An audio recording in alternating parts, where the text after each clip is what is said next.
Please keep listening after the close of this episode for When You're Gone by Lost Dad from These Days, out now wherever you stream your music. I love to discover new artists, and I'm not saying that James is a new artist, but he's about to put out a new album, and he gives Tom and I hope that maybe one day we can still be a rock star.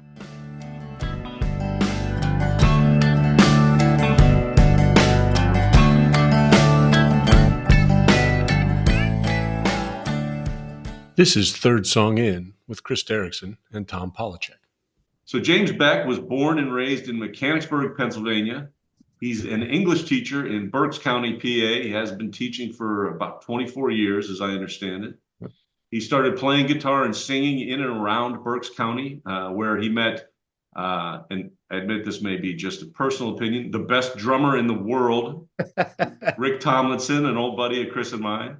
James, along with some other musicians, started the band Lost Dad in 2017. My description of it would be it's a fairly guitar-driven rock band, alternative rock band. He is a friend and bandmate with one of our best friends, Ricky T. Lost Dad's album, These Days, is out now. By the time this drops, it will be available wherever you stream your music. So first of all, look for the music, These Days by Lost Dad, and you can see them live all around Berks County, PA, and we'll talk a little bit more about that as we go into it. Welcome to the podcast. Thanks. It's really, really nice to be here. So glad you guys had me on. Before I forget, also, Lost Dad has a Facebook page. Lost Dad Band, I think, is the best way to search for it. You'll be able to find their upcoming gigs, and I imagine there are probably links there to find their music as well. I will say that I took a look at your Facebook page, and that is one hell of a lot of beards for one band. Yeah, it's definitely the trend now, right? Exactly. Yeah, I think we only have one band member but he now has a beard. That's what's funny. Now that I think about that picture that's on our banner. Jordan grew a beard, and it's probably bigger than the one I have right now. That's really funny. Yeah, just peer pressure. That's what happens. You guys, you young musicians, you all just you follow each other. So when you make it to Wikipedia, like how would you describe that section that says background for you as a musician, and what brought you to this band? Mainly, I was always a huge fan. And it was something I just, like you guys said at the intro here, it was something I always wanted to do. And I had a great love and respect for bands that, that made me feel something, like growing up, music was definitely my solace in my room, just from the beginning. I had an older stepbrother that gave me all of his Queen records when he went into the Navy, and I still have those vinyl records. They don't play very well anymore because I think I was 8 or 9 when he gave them to me. But A Night at the Opera, I just remember sitting and reading all the words and loving it. And then when I was in first grade, my other stepbrother, who was a Deadhead, he gave me 2 albums for Christmas that year, first or second grade, I forget which one. One of them was For Those About to Rock by AC/DC. And the other one was Pink Floyd, The Wall. I'm not a fan of AC/DC, but Pink Floyd, was, and that album, again, just sitting in my room and reading the words. And of course, when you're 8 or 9 and he says, you little shit, you're in it. I can still to this day say the swear words in The Wall over and over again. But just, that I just kept evolving, and my musical taste kept evolving. But music was always a really, really important thing to me. And I always wanted to play music, but I was never very good at an instrument, I was just going to ask, so when did you first pick up any kind of instrument at all? It really probably wasn't until high school, and I had a guitar, but I wasn't very good at it. It took actually a guy that was in Lost Dad with me for a little bit. He was a friend from college, I think my freshman year. He saw I had a guitar, and I was very much like, oh, I suck, I can't really play. And all I play are these dumb 2 or 3 chords or whatever, and wasn't very musically inclined. I didn't think, and he just sort of came into my dorm room, and we had mutual friends, some girls that we knew, and we just started playing together. And I think within within a month, we played at a coffee house in college at Kutztown where we Really? went. We played a couple cover songs and whatnot, I think I even played the mandolin, if I remember that story correctly, an instrument I never played before. Just learned the. We played like this is crazy. I remember, but a Wonder Stuff song. The Wonder Stuff was a great band. I remember that band. Yeah, we played the song Maybe, which is just GDC. Yeah, and so I got a taste of that, but still, even after that, I mean, that was 1991. But I just always wanted to be on stage and to write a song that rocked somebody out. I mean, for one of a better description, Yeah. I love when bands make me look up and like, what the heck is that? Like, holy crap, that's amazing. That's I just always wanted that. Yeah, I think we can relate to that feeling, right, Oh yeah. Chris? That's Yeah, that's like I'm just stunned, and those of like we all have memories in our lives. So we remember, like, so a lot of mine are like certain songs that I've heard for the first time and the impression it had on me. You talked about going into your room and music being your solace, and that's what it's always been for me. Just going and listening, and sometimes to that same song over and over again. That one that is just so powerful at that time. And music so many times is of the moment, but when you go back and then listen to that song, it brings you back to those previous times. So I did have a question. So you talked about you always wanted to perform. Did you see that in other areas? Because, like, in principle or in theory, I'd love to be a rock star, but I'd be scared to death to get up and do that. And Yeah. the idea of being in front of all those people. Did you have sort of a tendency towards performance early? And Absolutely not. I'm very shy. I don't, it's always to this day, it's a struggle thinking whether or not what I put out there is worthy of whatever. I don't think it's going to sound. It's not a therapy session, but for what I'm better to say, like it's not Oh, good oh, enough, it's a right? therapy session. I'm Well, telling no, you but right what I now. mean is, when you make something, and you guys know what I'm talking about when you hear a song that is just like I know in talking with you guys a little bit, my favorite band is Buffalo Tom, and just take the song Tail Lights Fade, their biggest song off of Let Me Come Over, their best album arguably, and it's just a perfect song, and I everything I write, I'm like I'm you strive for that perfect song,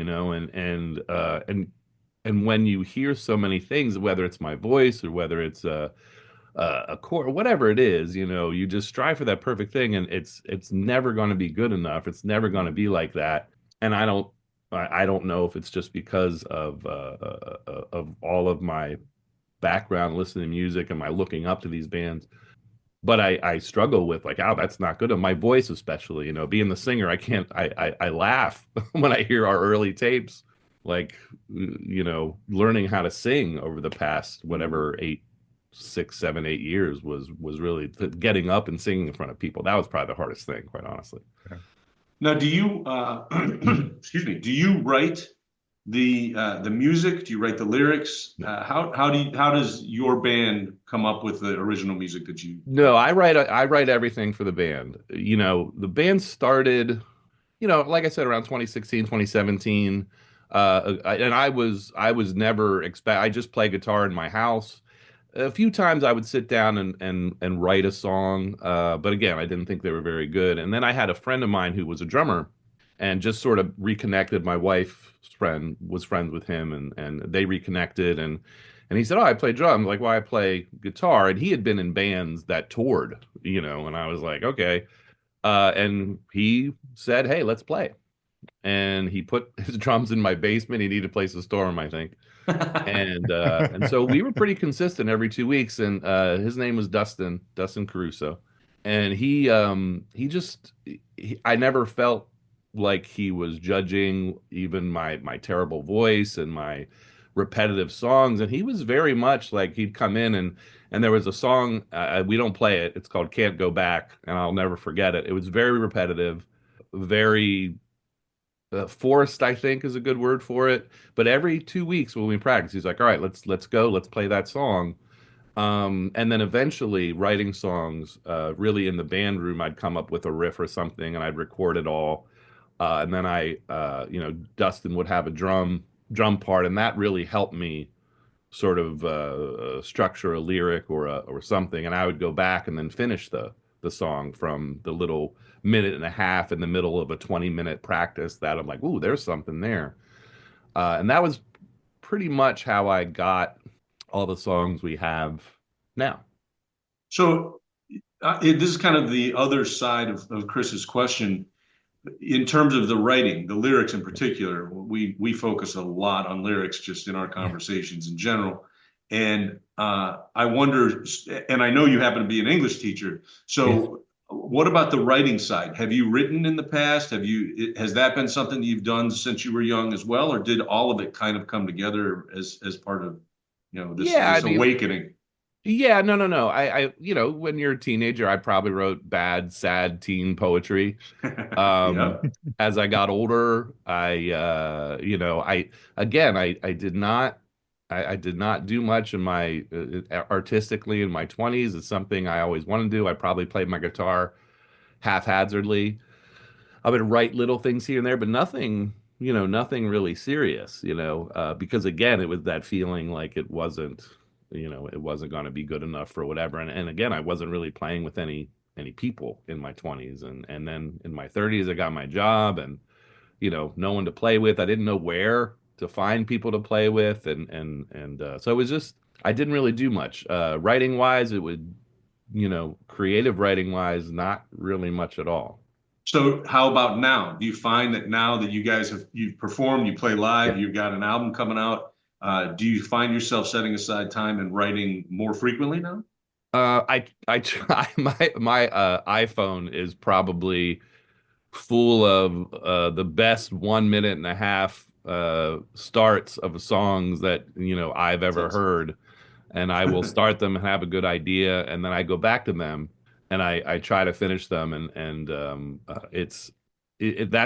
that's become a struggle. You have your set songs, and we don't practice as frequently as I used to when Dustin was around. All my band members now are in other bands, and we all have lives and everything. So I'm just trying to reteach myself how to write songs by myself as opposed to in the band room.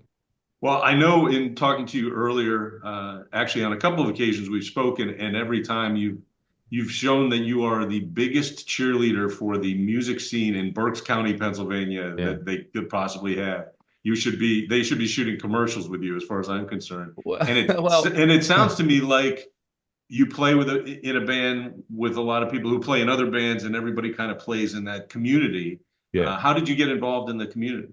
I didn't know about the music scene I lived here from 2001, really. I lived here from 2001, and it wasn't until I met Dustin, who was a drummer in local bands and grew up here. I didn't grow up here in Berks County.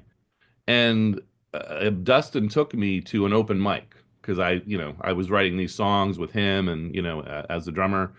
And he took me to open mic and introduced me to a local bartender who sort of books. There's a bar in Reading called Mike's Tavern, which has a lot of great music. Like when he first introduced me to that place, not only open mics on Wednesdays, but also every Friday and Saturday night, there was a band there. And what was great about it is more often than not, they were original music, not a cover band. I mean, you could go to any bar around here for the most part and see a cover band. And cover bands are fine. I don't have anything against that, but I really like to go somewhere. Like I said earlier, I like to be like, oh, what is this? This is amazing, right? And Mike's Tavern, you know, and I was sad I didn't discover this place till later, was just that place. I mean, just going there on a Friday night from 8 to 11, which is great because when you're older, 11 o'clock is a great time to get done with your with your show, right? Exactly. Um, and you could just sit there and have a beverage, and there are some nights there would be 12 people there, some nights where you can barely stand. And I started to see the bands that were there. In fact, when I first got to Mike's Tavern, some of the first people I saw were these two singers, Amanda and Zach. All right. And I learned they were in a band called NU Brutus. And Hmm. I went to see them and I was like, oh my gosh, like these guys are amazing, like just amazing. And I would go see other bands. There was a Drew and the Blue is a rockabilly band where the lead singer Drew he stands up.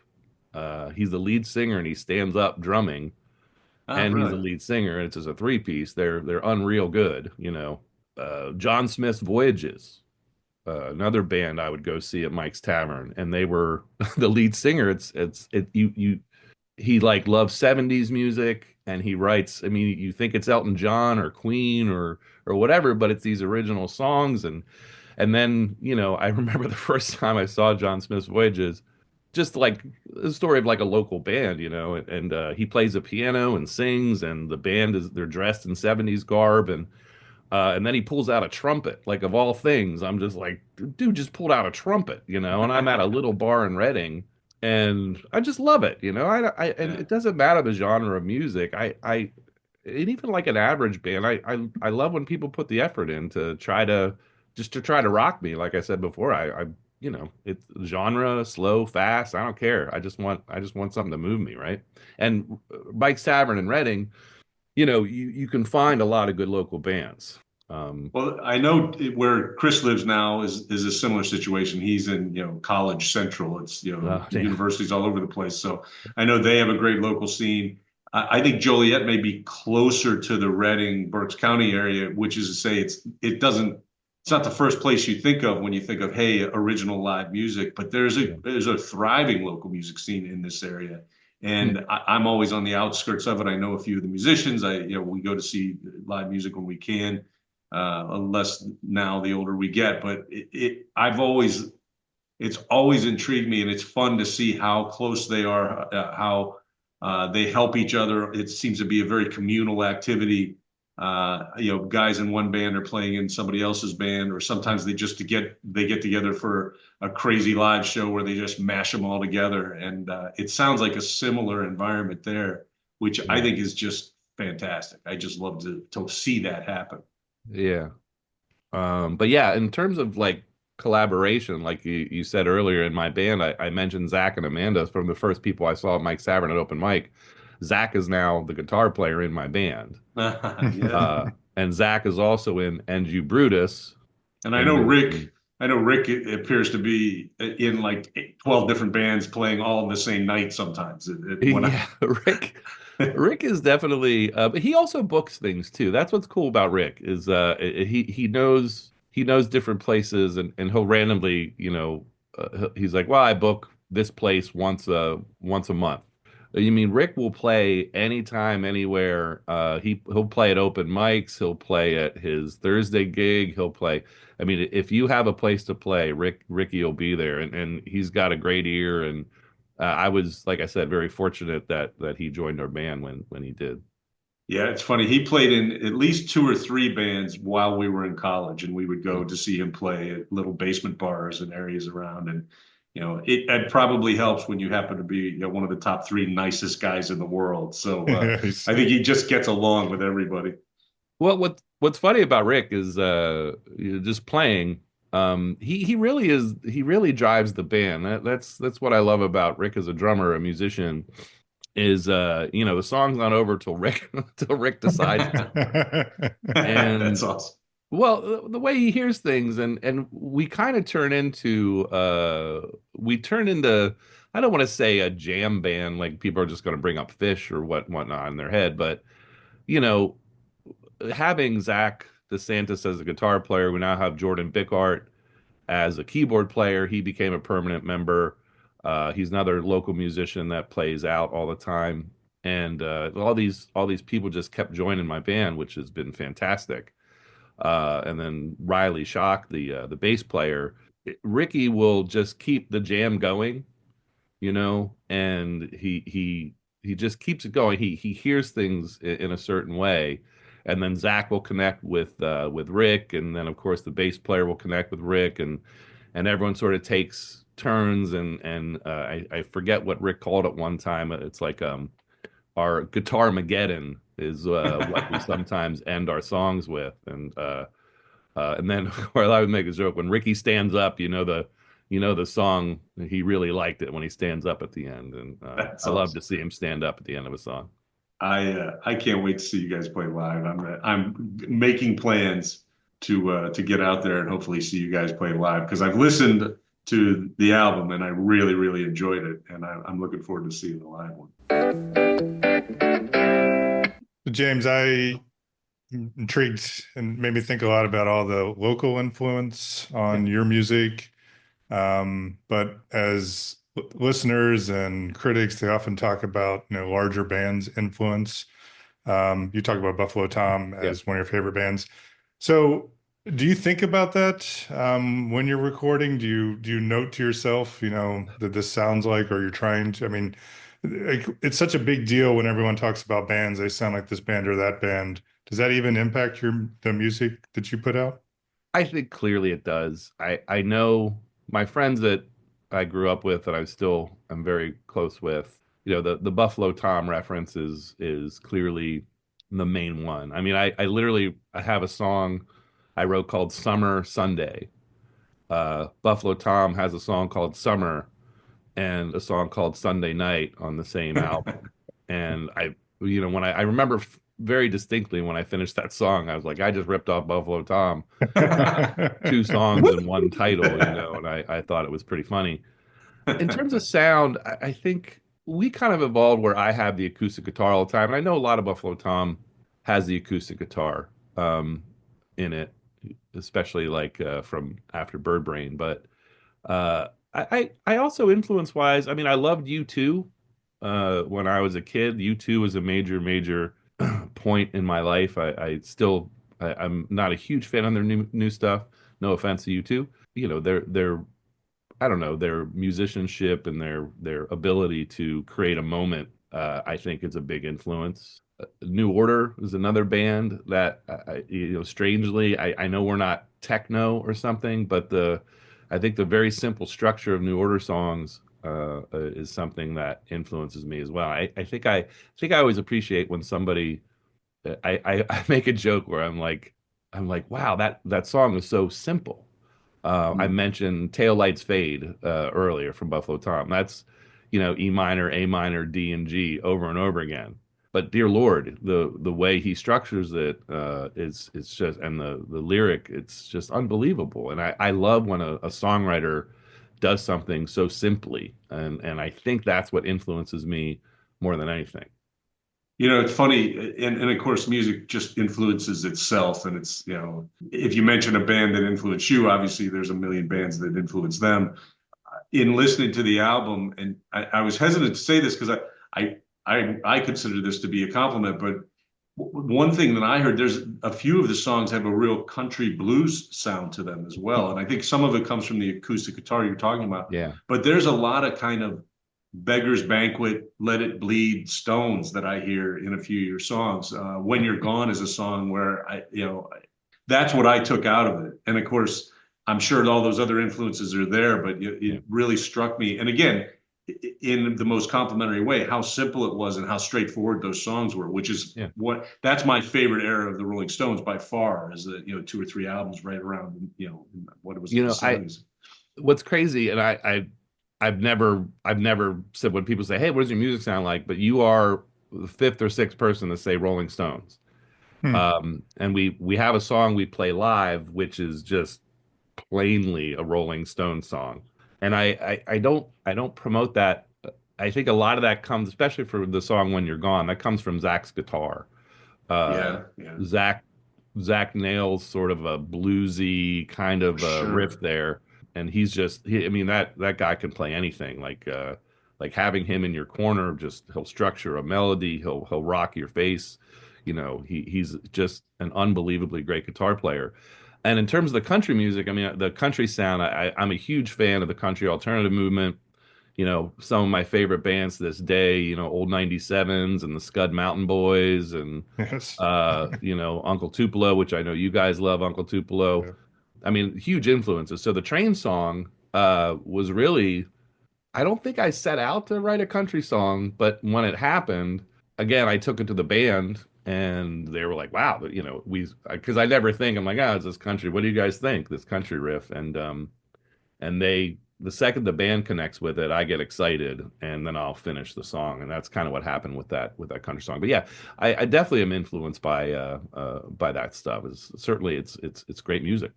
And that's the other thing I hear is, again, in the best way possible, kind of a garage band feel to everything. There's an energy with those songs, particularly Downtown Line and When You're Gone were the ones where I really felt like you could hear the connection. And that's also what made me think of kind of that older era Stones, and not only them, because obviously they're influenced by another 100 bands before them. Yeah. But really enjoyed those songs in particular. I thought they were really good. Well, thanks. Thank you. Thanks. So I feel like we need to ask one question, and as I understand it, this is your first release as a musician. Is that right? We had an EP years ago, Okay. and it's not something I might actually take it down because it wasn't. It's actually the same guy that mixed and mastered these days, but he was like he admitted to me he's like it wasn't my best. He didn't really know how to do it very much. I was hammered. Yeah, and he has really learned. I mean, you hear the difference between the two, and plus I think we went in for one night or whatever it was. The production of and the mastering and the mixing of these days is he really did a lot. So yeah, we do have another EP out, but this is definitely like I would go right back there and re-record those songs on that old EP. Absolutely. So this is the question, and it might not be fair since you haven't done a lot of it yet, but I'm interested in picking the song order. Primarily, I want to know how you picked that third song, because as you know, most important song on the album. You know, what was funny is when Rick told me about the third song in podcast, my first reaction was, that's a great idea. And I started to click through my albums that I love, like what's the third song, and sort of look them up. And I thought that was funny, but I'd already picked the song list when he told me about that. And I was like, When You're Gone actually being the third song. I was like, oh, that's not bad.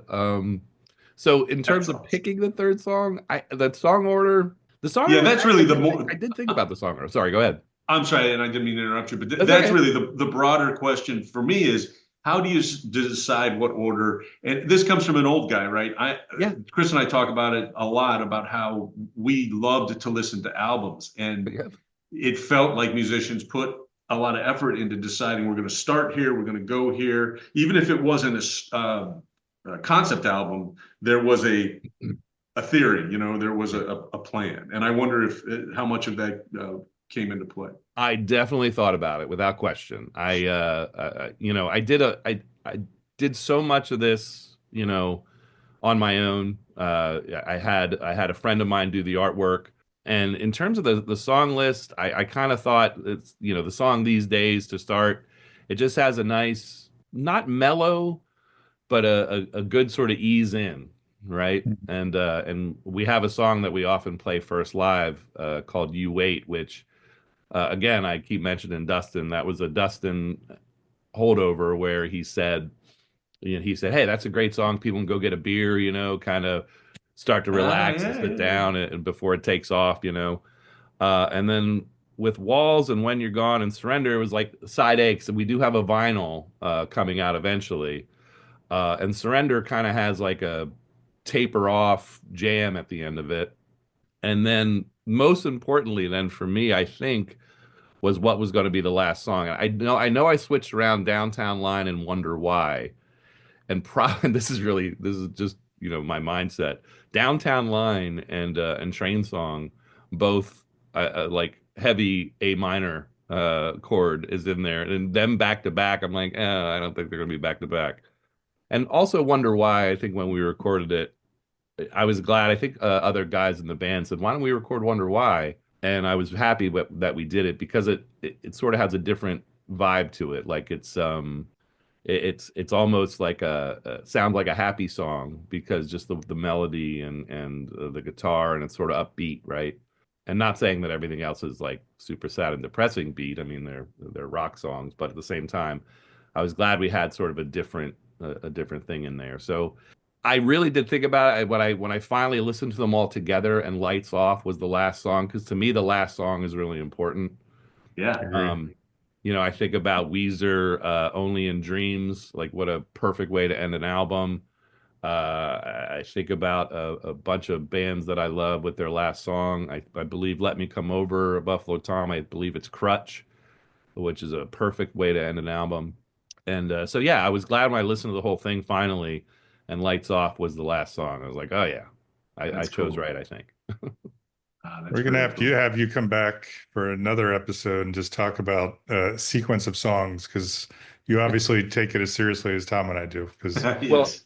yeah, I know you guys make a lot of mixtapes, and I yep, definitely, we're that age where we definitely made lots and lots of. I mean, I have a mix in my head. There was a mix. I wish I saved it. A mixtape that someone gave me in high school in 1987. It wasn't even made for me. It's like, hey, someone else made this mixtape, and so Yeah. much stuff like the Killing Moon. Pump Up the Volume was on. So the Killing Moon and Pump Up the Volume strangely was on the same mixtape, and I'll never forget that mixtape.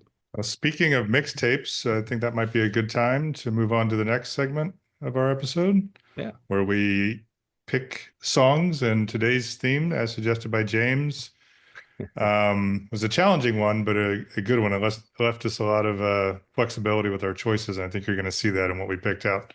So today's theme is 80s alternative music.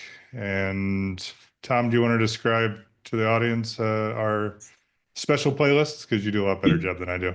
Sure. First of all, James did suggest 80s alternative. We kind of winnowed it down after some discussion, but when you think about trying to pick songs that are considered 80s alternative, what you realize is you don't know what the hell that even means. Because if you Google it, the breadth of bands and genres of music that were considered alternative in the 80s was like basically everything except rock and roll. But what we like to do with this playlist, and this special playlist will be released separately on all the music streaming services, Spotify, Apple Music, etc. Each of us is going to pick a song until we have a 10-song playlist. As our honored guest, James is going to pick both the first and the last songs on the playlist. So to get moving forward, we'll start with you, James, and then we'll alternate and see what we come up with. So do you want me to, like, after I give the song, do you want me to explain why a little bit, or is that what you traditionally do? Yeah, I'd like to hear what you That's have to what we say. I do, yeah. think, All right. yeah, Chris and I are supposed to explain less, according to some of our listeners. Well, We spend a little too much time, but I'm very curious to hear all right. why and how you came up with the 4 songs that you All right. I picked. always worry I talk too much, so here we go. No, you're good. All right. So the first song I chose was Ceremony by New Order. I chose that. It was really, by the way, before I started, super difficult for this list.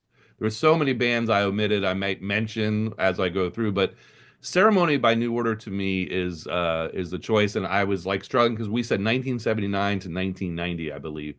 So Joy Division, Unknown Pleasures, side A of that album is the greatest side A of all time. But then New Order was such an important band all through the 80s, especially to me personally. And the song Ceremony was actually written while they were still Joy Division. I think it's one of the few songs that carried over from Joy Division to New Order. Because I do have there's the Joy Division, Still is the name of the album. There's a version of Ian singing Ceremony. So the song is just ridiculously good. The lyrics are highly unintelligible. It doesn't matter when you do catch a lyric, you're like, man, that's deep. And it's just, I'm a big fan of like the first line of a song. So this is why events unnerve me. I hear that sentence and I can just go through the entire song, and it just rocks. There's nothing else to it. It's a perfect song. Who's next, Chris? You or me? Me.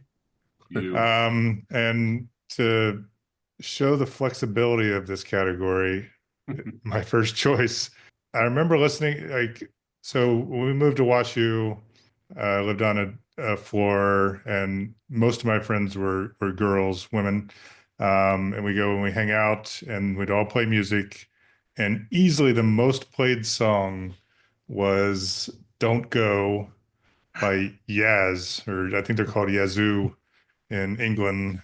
And I hated that song. I was like, what the hell is this stuff? But it got played. It lasted. Like, I think it was Kelly was the big fan, and she would play it all the time. And so when we came to this 80s alternative, it was definitely an alternative sound for me. I know it's much more dance and a little electronic, but it's a really catchy song. You listen to it a couple times, and we listened to it 1,000 times.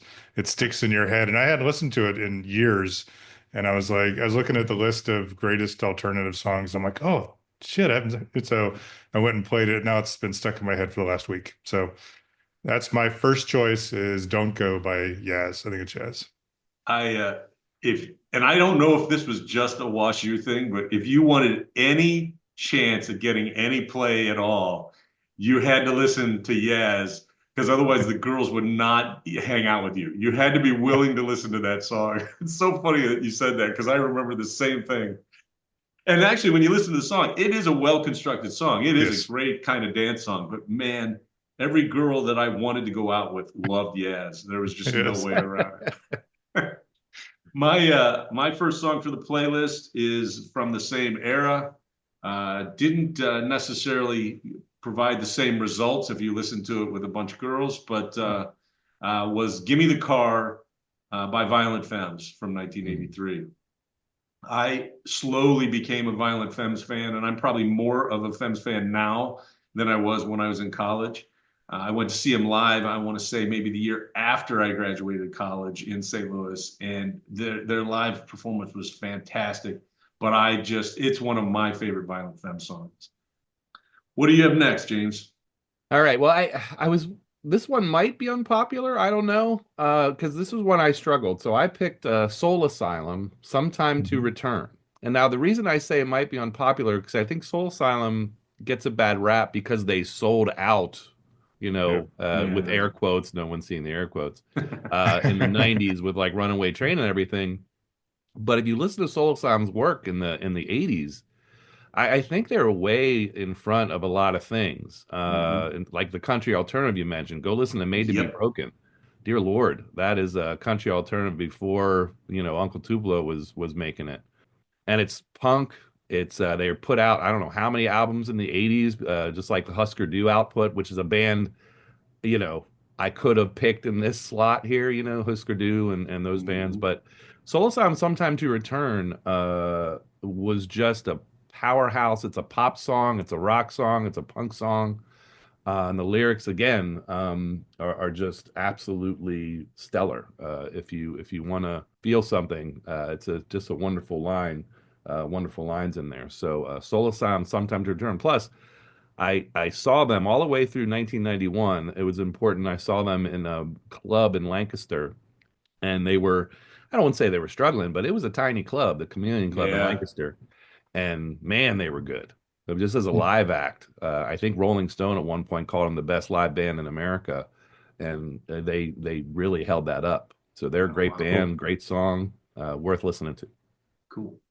All right, that brings it to my second choice. This one was much easier for me, and it's a song that I love. So my second choice is Ma and Pa from Fishbone's 1988 album, Truth and Soul. I got into Fishbone right, I guess it was when that album came out, and been listening to them ever since. I still think that was the peak of their artistic performance. It's one of the best albums in that genre, which I know it's a broad genre, but as a band, they're always fun to listen to. Never had a chance to see them live.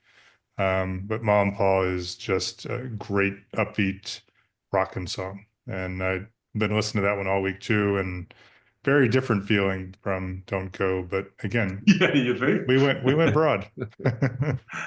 And you won't admit it, but I know you got into Fishbone because they played on the soundtrack of Tapeheads, the movie Tapeheads. I'm sure I of did. God, I love that movie. Oh, yeah, wow. It's the three of us. We're all on one Zoom together. Yeah, I love Tapeheads. The only three people who've ever seen it, I think. Wasn't that the guy from the Monkees? Didn't he direct that? He did, as a matter of fact, with Cusack and Tim Robbins. And yeah, it's a great film. I watched it not too long ago, and It's hard to say it held up because I don't ever know if it ever held up, but I laughed at all the same stuff I laughed at the first time around. This is got to be a weird, but doesn't it have the line where a girl in that movie says, "Touch my butt, teach me to read," or something like Yeah, that? Isn't that a quote from the movie? when the heavy metal band is doing their video, that's Yeah, exactly yeah, it. yeah. Touch my I butt, think it's teach me two to different read. Yeah, girls. what's It's, that? I think it's two different girls. I think one goes touch my Yeah, butt, the other one goes teach me to read. yeah, yeah. They're like the video vixens, right? Yes, exactly. Sorry, that line has been stuck in my head for 35, 30, however many years. I knew we were going to connect, James, and that's just proving it right there. My next choice for this playlist is Route 66 by the Replacements. Replacements from Pleased to Meet Me. The album originally came out in 1987. There's now an expanded edition.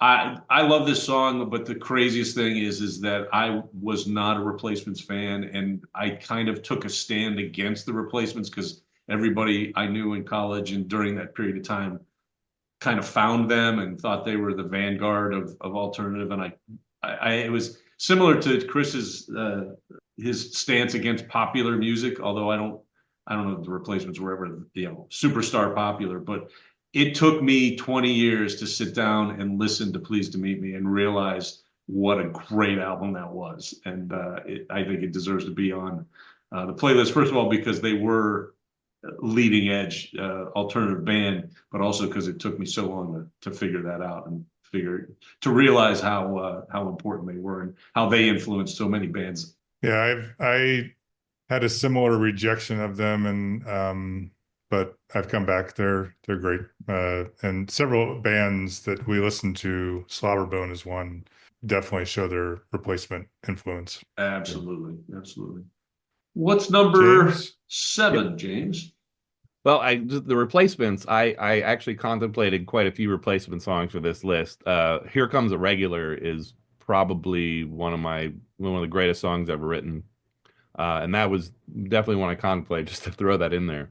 But my next song is by a band called Miracle Legion, who are a band from Connecticut. The song is called Pull the Wagon. So Miracle Legion was around since '83, I think. And there's a bunch of songs I could put on this, All for the Best, Backyard, bunch of songs by Miracle Legion. They are a great, great band. You're the One, Lee is another good one that would be on here. But I chose Pull the Wagon because they recently did a tour. I saw them twice in the last 8 years. They did reunion tours, and I saw them in a tiny place this past summer in Philadelphia called Underground Arts. And they played a song I was not expecting called Pull the Wagon. And this song, Pull the Wagon, he literally brought and his voice is Mark Mulcahy, the singer. His voice is unbelievably beautiful and haunting. And the song is basically about a donkey that keeps pulling the wagon, and the farmer that stands on the plow behind him dies, but the donkey keeps pulling the wagon. It's beautiful and sad, and sometimes I like story songs, sometimes I don't. But this one, he brought a cowbell out on stage, and there was a moment at the end where the entire crowd was silent, and he was just ringing the cowbell because the donkey was still pulling the wagon. It was really, really haunting, and I was like, well, it's definitely this song now. And so Miracle Legion, Pull the Wagon is my choice. Tom, if you ever need a replacement co-host, I think James could step in for me. That's I think so. Like I said, I nice. can't believe I'm not already I hadn't already been friends with James. That was I had not heard of Miracle Legion. I've been listening to them since I saw it on your list, and great recommendation. And they also have less than 1,000 followers on YouTube Music, so it's exactly up my alley. So Yeah, They're definitely obscure. yeah, that's the only song, the only band that it's on the list that I hadn't heard of before your list. So that's doing exactly what we want this podcast to do, which is help everybody find music they hadn't heard before. I'm really looking forward to listening to that whole album. all right. Well, this isn't as obscure, and it's a fairly obvious one for me, but there's good reason for it. So I chose my next song is "Strangers When We Meet" by the Smithereens. First song on that 1986 album, Especially for You.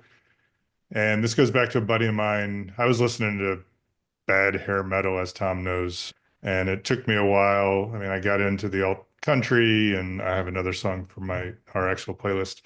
I'll talk about that. But I had never heard of the Smithereens. My buddy from high school was out at University of Missouri, loaned me the CD after I went to visit him. I listened to it on the drive back in my CD player in the car.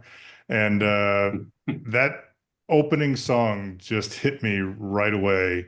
And I think that's a great album all the way through. But that song I kept coming back to. There's several others on there. But that started me down the path, I honestly think, of listening to much better non-hair metal stuff. So it started to break me out of that mold.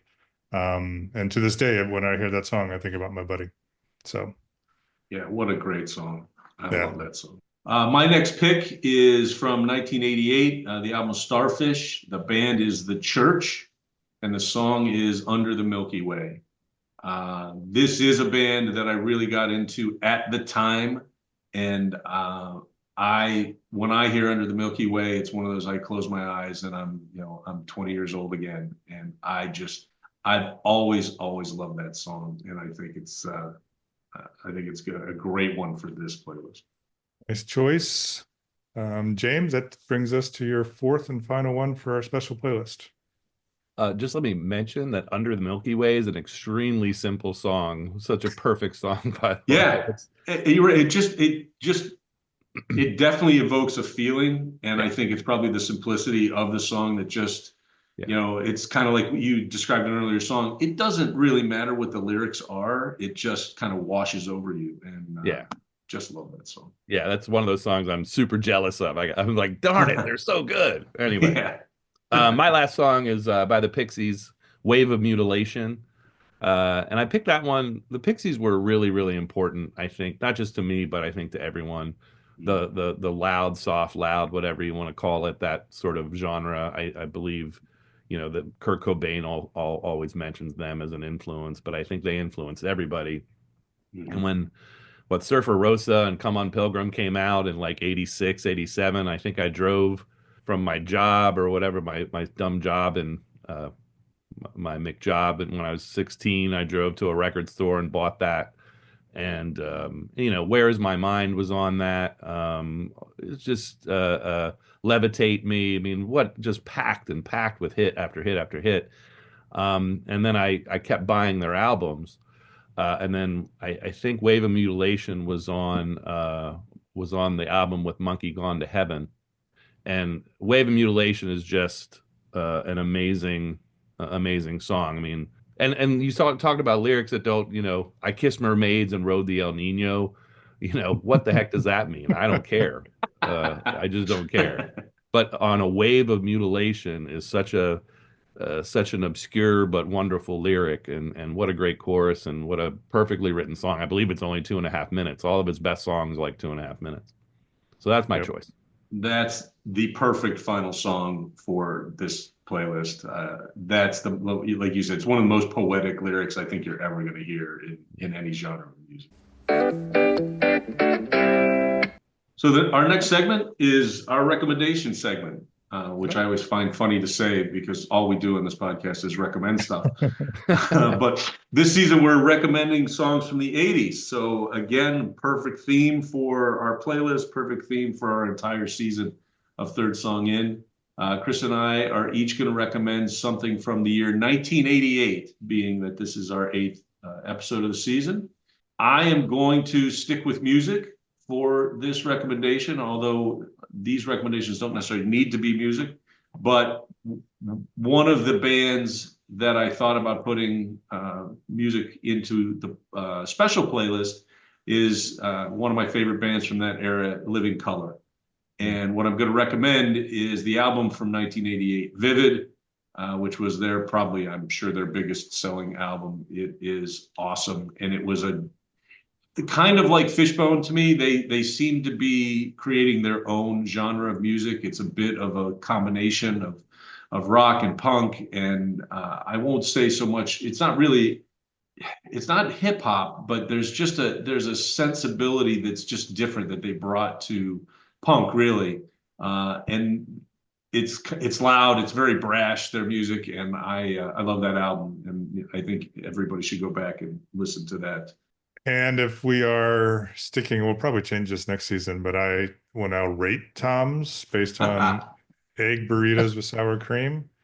And this is one that I would give 5 out of 5.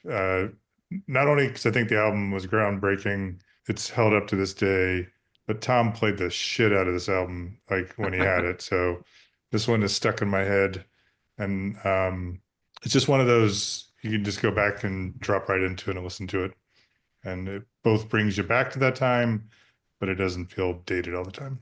Yeah, not a All right. bad song on that one, in my opinion. No. So speaking of dated and quality and all that other stuff, my choice is on the other end of the spectrum, but I could not choose it. The movie Bloodsport, starring Jean-Claude Van Damme. Oh my God. Easily his best movie. And also, I mean, it was just fun. I'm just going to go with that. I haven't watched it in 20 plus years. I can't imagine it held up well because even when we watched it, it seemed like it was like filmed in somebody's backyard. And, and Jean-Claude Van Damme, I don't know if he ever lost his accent, but I mean, he wasn't at the peak of his acting skills, if there is such a thing.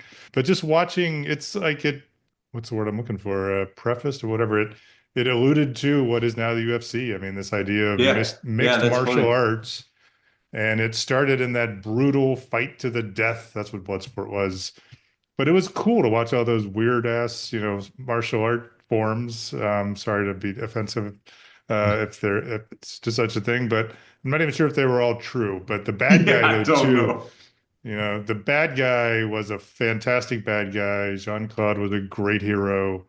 And the epic fight at the end with the sand in the eyes and all that other stuff was just epic. So I saw that on a list. I'm like, I have no choice. I have to go with Bloodsport. That we watched that movie together with our other roommate. We probably watched that 20 times in the span of, a year or 18 months.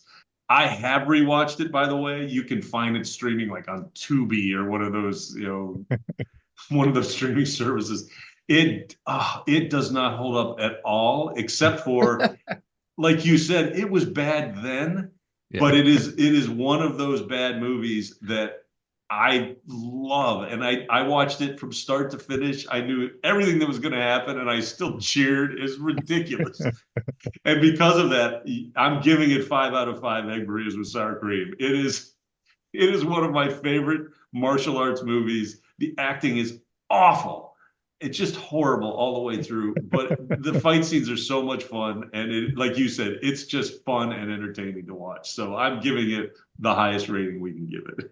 Nice. Those are our recommendations for 1988, and that will bring us to staff recommendations. Just around the corner from you. Our next segment is staff recommendations. Chris and I are going to recommend something that's either new or coming out soon in the world of pop culture. So these are things we're really excited to hear or see or read. I'm going to start because my choice is just a weird song, and I saw it on probably YouTube Music under new releases. I was all excited. It's a new song by Patterson Hood, lead singer of the Drive-By Truckers, singing with Lydia Lovelace. And I happened to see Lydia Lovelace open up for the Truckers a couple months ago. She was awesome. Drive-By Truckers are always great. And the song title is A Werewolf and a Girl. And that is just used to set the time period. He talked about he picks up Lydia Lovelace, this character. He takes her to a movie set in London about a werewolf and a girl, which is obviously American Werewolf in London. And then he references Tattoo You, a song. So it's just setting the time period. And that's all cool, and it drew me in. But some of the other lyrics are just weird. Like it's almost uncomfortable. Yeah, actually, disturbing, I would say. yeah. So it's just a really effed up relationship between these two. But the song draws you in. Then all of a sudden you're like, whoa, I'm not sure what I'm listening to here. But It's a classic Patterson Hood song. I mean, he can't do much to change his voice. There are strings to this one, which is a little different. But Lydia Loveless has one of the more powerful voices out there, and she does a really great job. The end of the song, especially when the two of them are singing together, you can just hear her just filling up the audio. She's great. So I still recommend the song. I will say it is a little weird. It's almost it's just an awkward feeling song, not quite a love song. I don't know. Yeah. You said, hey, listen to this song, because I saw you were going to recommend it. And I hadn't even heard it yet. And I listened to it, and it's the combination of their voices is really impressive. But it is basically about a connection between two really broken people, is what it seems like to me. And I don't know if you looked at the album cover for the album that's coming out, but it's horrendous. It's like a Southern art, what are they, like a folk art type of painting. Except, if I'm not mistaken, it's a guy stabbing a woman through the head. So I think Patterson Hood's been having a rough couple months, is what I think is going on. That's it. It's kind of scary. I'm still recommending it. It's a cool song. Perfectly awkward for me. So my staff pick for this episode is a TV show streaming on FX. It's called, and this, I didn't realize this when I was doing it, but it just goes to show how things work out. It's called English Teacher.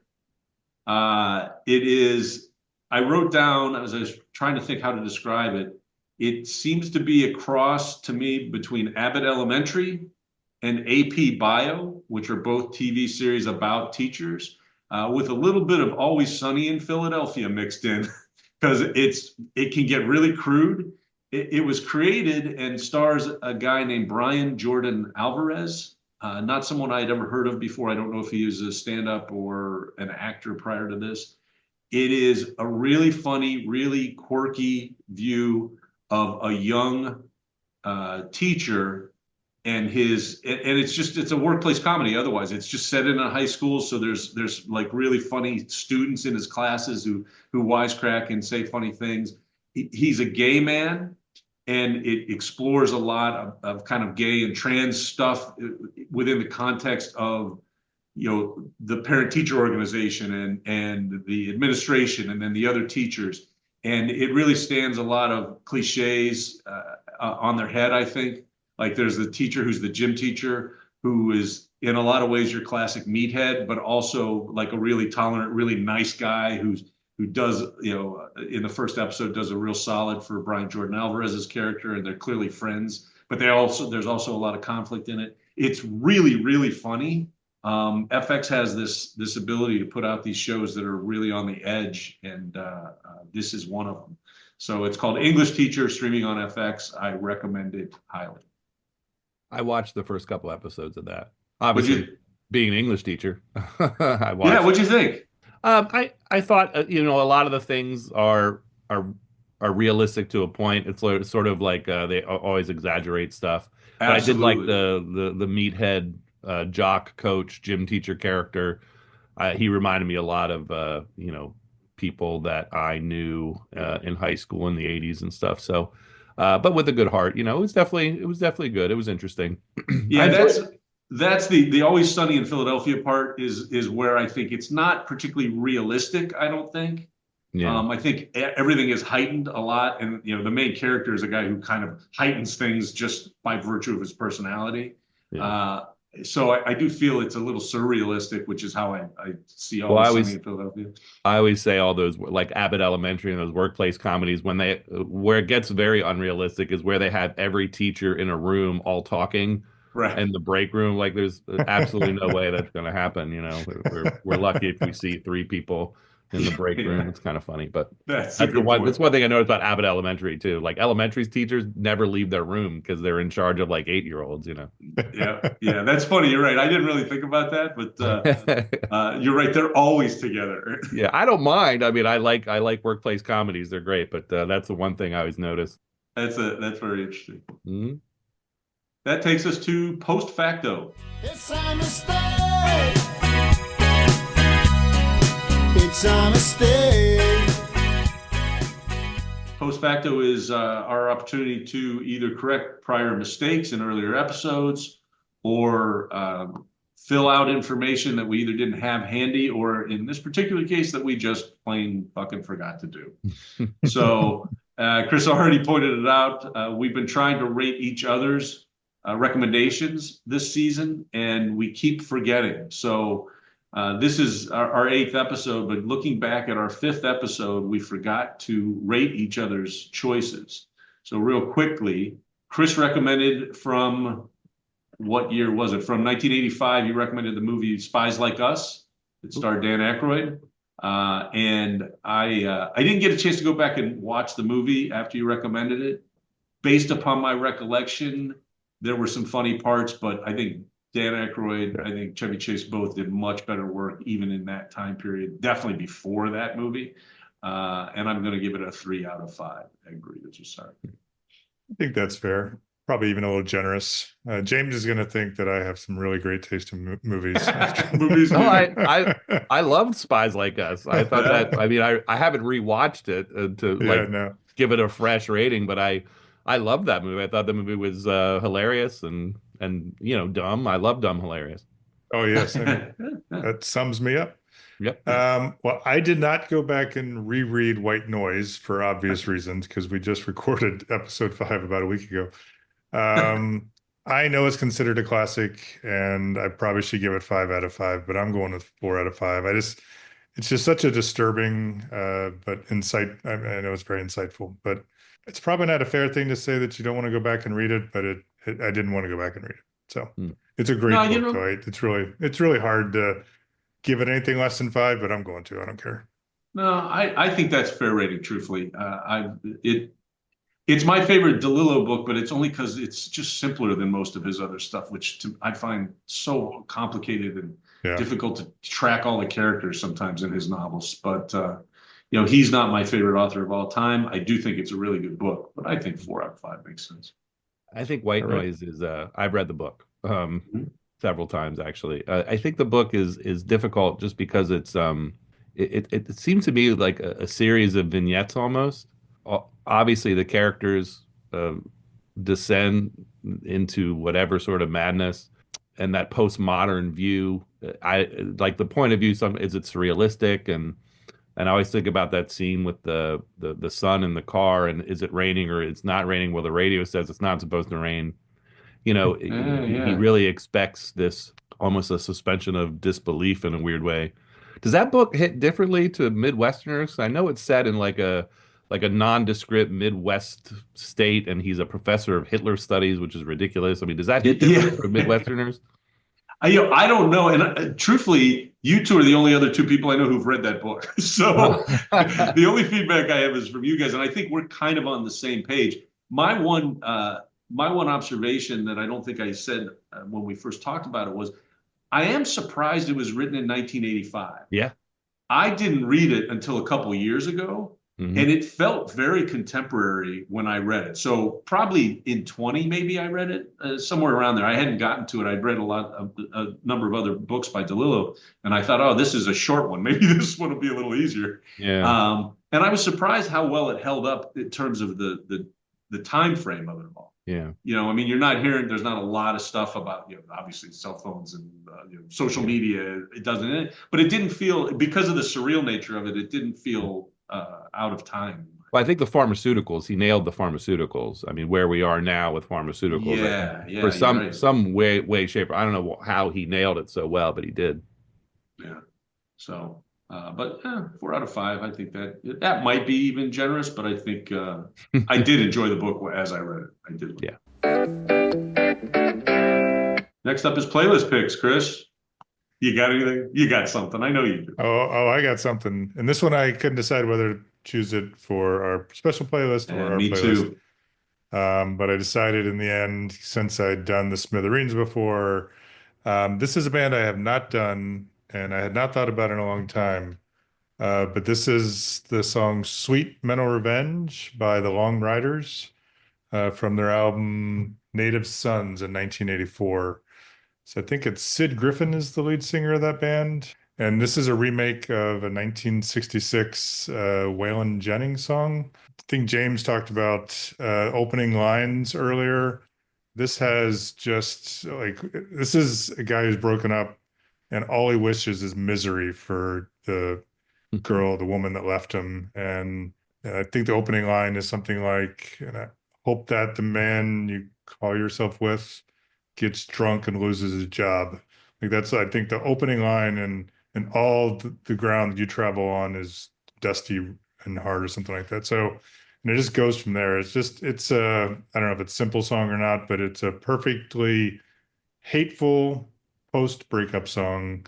And I don't like all of the Long Rider stuff. They're a early alt country band too. Sid Griffin, I think, if I have the right guy, which hopefully I do, or otherwise we'll do a post facto. I think he was also in the Cole Porters, who are very much a Graham Parsons influenced band.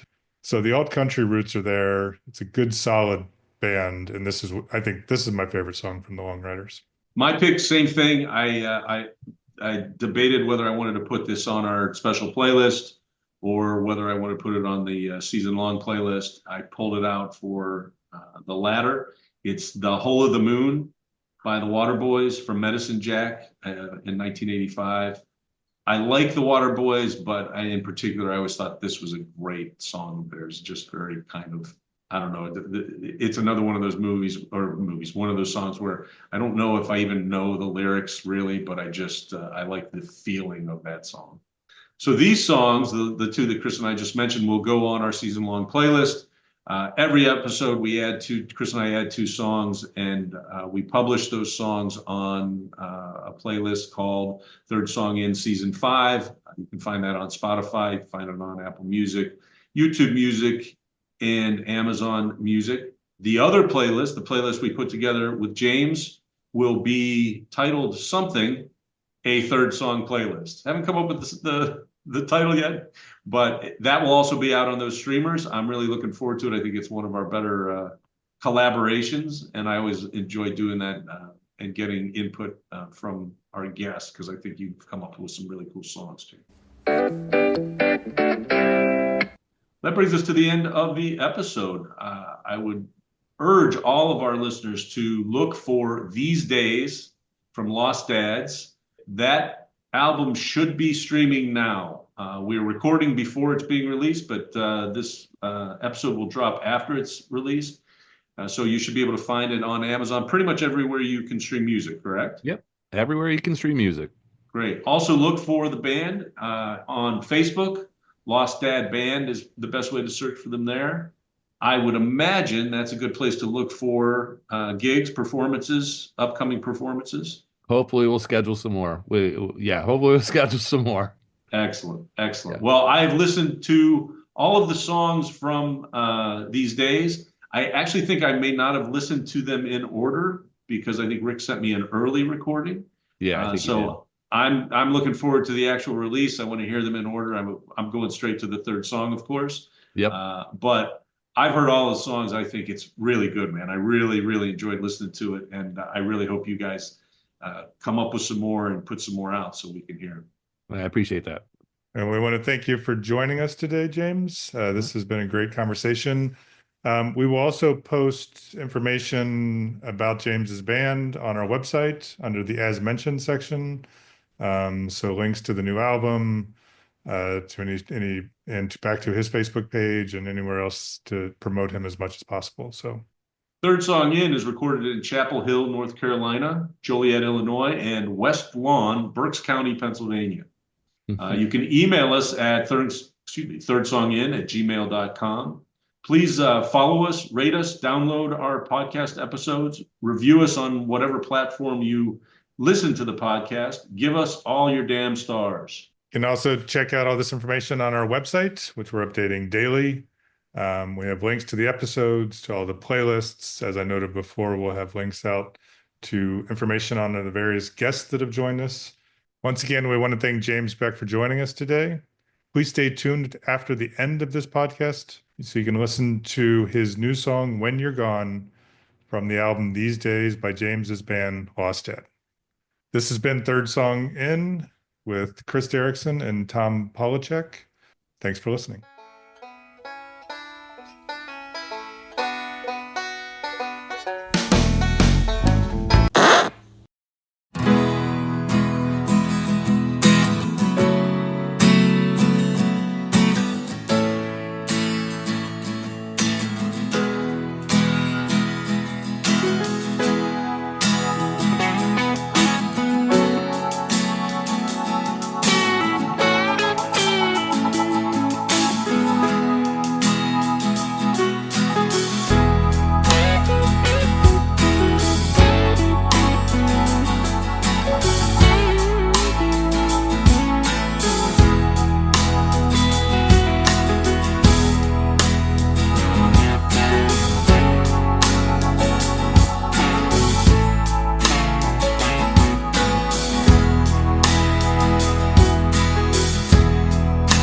Miss you when you're gone. Should I leave the porch light on? Tell me what to say before you fade away.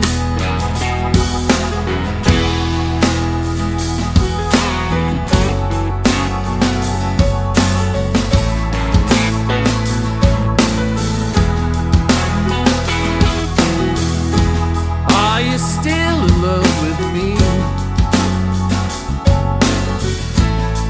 When you dream, who do you see? Won't you tell me what went wrong? Been gone for so long, but we sailed through deeper water. We sailed across the sea, yeah. We steered with broken arms back into the harbor,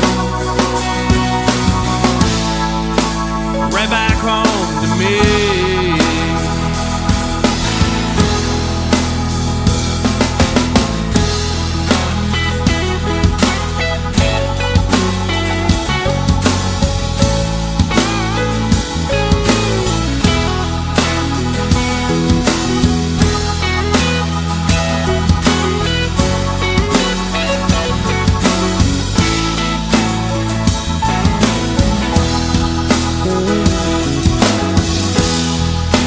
You don't have to come home. You don't have to stay. You can't see tomorrow, no, no. When you can't see today, but we sail through deeper waters. We sailed across the sea, yeah. We steered with broken arms back into the harbor, right back home to me.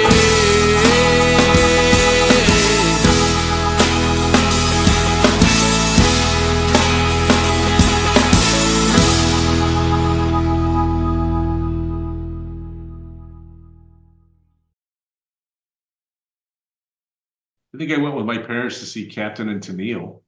Nice. That one rocked, I'll tell you.